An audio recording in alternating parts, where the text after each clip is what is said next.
Good evening, ladies and gentlemen. I'm Ye-Seul from Graduate School of Science and Technology Policy at GSIS, and I'm really glad to find a professor from our school because I didn't expect to find anyone in here.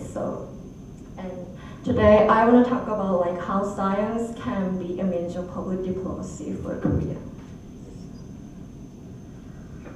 So let me just give you a brief introduction to how science and technology has been used in diplomacy. So, of course, which can be quite obvious for many of you. So, it was not until the World War II before the science and technology has been actively incorporated into countries, into public policy sectors in many advanced countries that we now know of today. So, during the World War I, there were mostly conventional weaponries were used to fight with other countries. But after World War II, in which during the period where arms race were escalating, and many nations started to recognize how science and technology is really important for national defense and other things.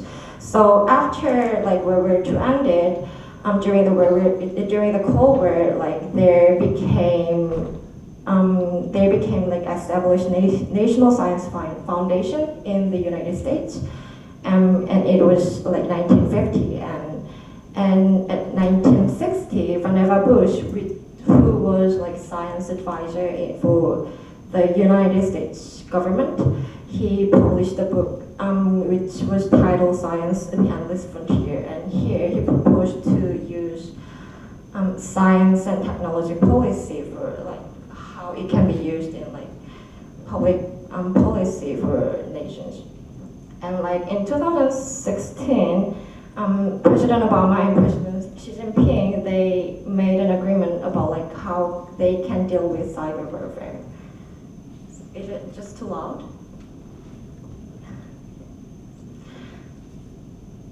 So however, things have changed a lot during the past 60 years. So European Union has been established, and United Nations started to be a head government of the world to maintain the peace throughout the world. And also so instead of enmity and struggles, peace started to flourish among the nations.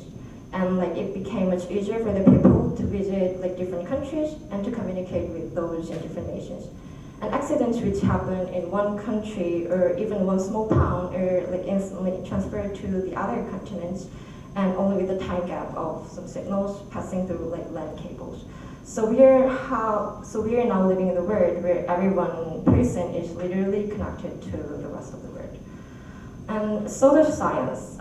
During the past 60 years, cooperation among scientists has been a great concern for every researchers working in science and technology fields. And current gravitational wave, do you know about how gravitational wave have been detected here? So yes, it became possible with some kind of high level of cooperation among scientists. And so these gravitational wave observatories were located in the US, Japan, Switzerland, and Germany. Okay, so here is the map. Sorry. So it's just obvious, but so the observatories were located in throughout the world, LIGO here, some kind of Northern America, and also some part of East Asia, and just everywhere. So of course the contributions from the scientists in other countries cannot be dismissed even without these kind of observatories. So the bigger our understanding of the world and the universe becomes, so does the size of scientific researches. And even within comparatively small-sized labs, international cooperation is becoming a norm instead of choice among scientists. So, and in addition to that, many scientists have warned over the global warming crisis, and during the past years, the temperature increased to the level that kills people in some countries, and floods and hurricanes deteriorating homes of thousands of people, even in the US. And like nuclear weapons, which were originally developed to protect the lives of people and also to promote the profitability of energy usage, now can become some like great threats to the whole humanity, as we could see in like Fukushima and Chernobyl accident. So, and basically like no one can guarantee the similar like man-made technologies can someday be really weapons too for the whole humanity. So as it becomes more visible that artificial intelligence can really someday surpasses the knowledge and capability of human beings, where tech leaders like such as Elon Musk or Bill Gates, they learned that like further development in AI technology can really result in unexpected results threatening humans.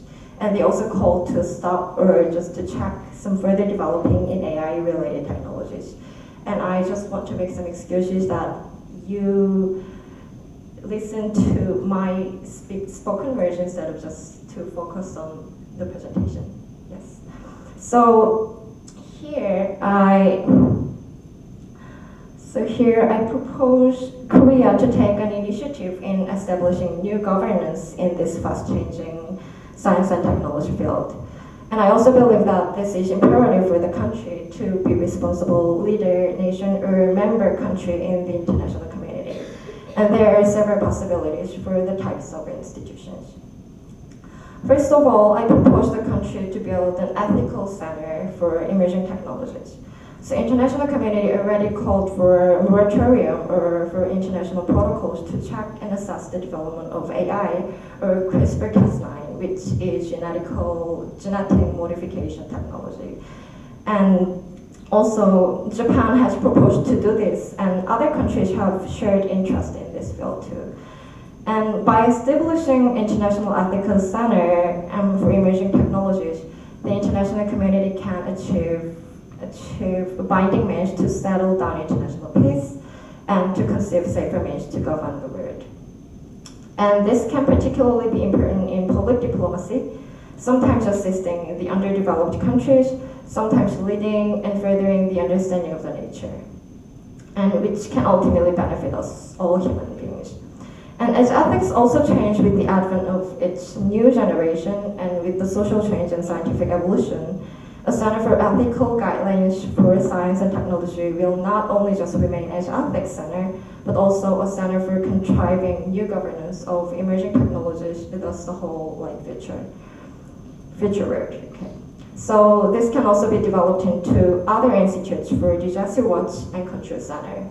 And here, disaster can signify more than natural disaster, but including anthropogenic disasters such as nuclear leakage, climate change due to human acts, and massive death as a result of the exposure to toxic chemical materials, and including regulating the fine dusts induced by some traditional industries. And second, constructing basic science research center would also help elevate the level of public diplomacy of Korea. So although every generation have thought that enough of knowledge have been discovered, unexpected problems have always challenged the humanity. So for example, now we can find the solution for AIDS quite easily compared to the past generation, but the humanity is still struggling with cancers and with some immunological dysfunction with the abuse of antibiotics.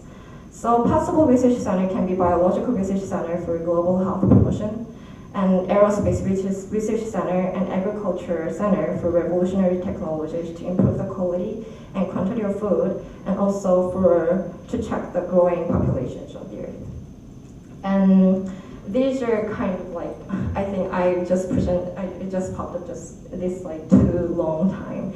But these are some kind of like basic science research center. CERN is based in Switzerland, and this is Max Planck Institute, which is located in like Germany. And many of scientists gather here to conduct their like basic research just across the borders. So, and you can see the basic institutions where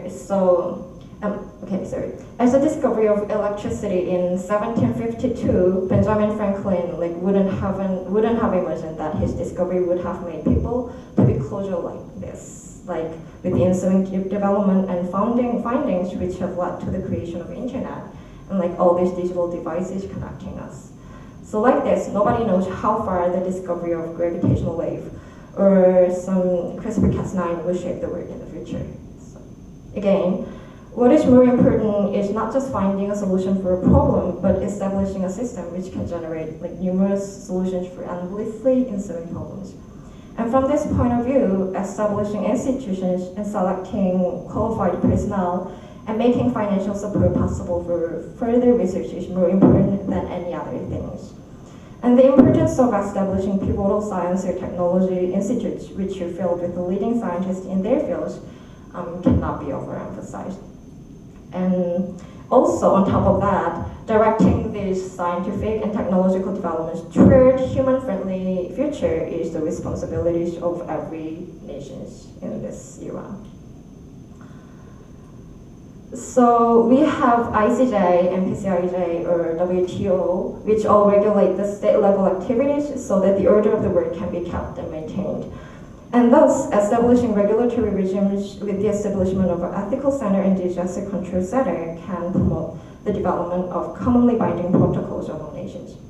And rule setting is always one of the most important elements of responsible party of one community, so it will be really important for Korea for the future public diplomacy of the country. And once these institutions are established and propagated to the other nations, the education center for the next generation can be naturally followed up, and by linking universities and education centers and to industries, etc. So what's hopeful and viable about all this grand picture is the fact that there already exists some international organizations in Incheon which already deal with these issues. So UNAPICT conducts a study on internet communication technologies, and it also helps the countries which is in need of this technological assistance.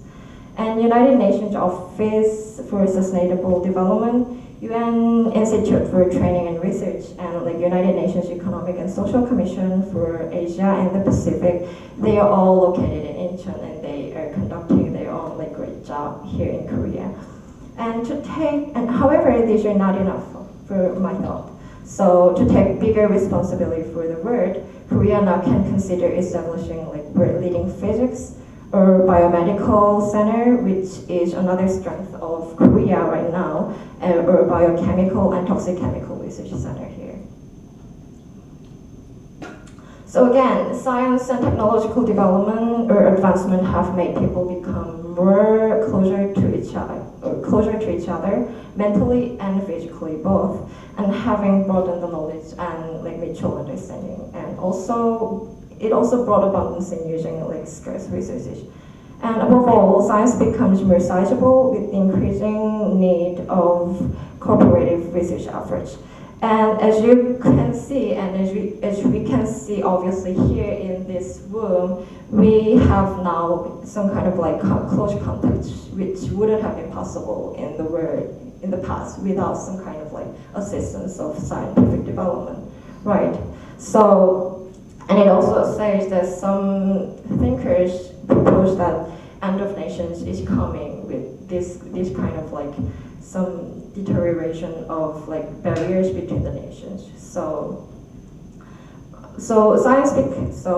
I propose that science and technology policy which was based on like all these establishing ethical standards and establishing some like basic research centers would be a good asset for Korea's next public diplomacy strategy. So thank you.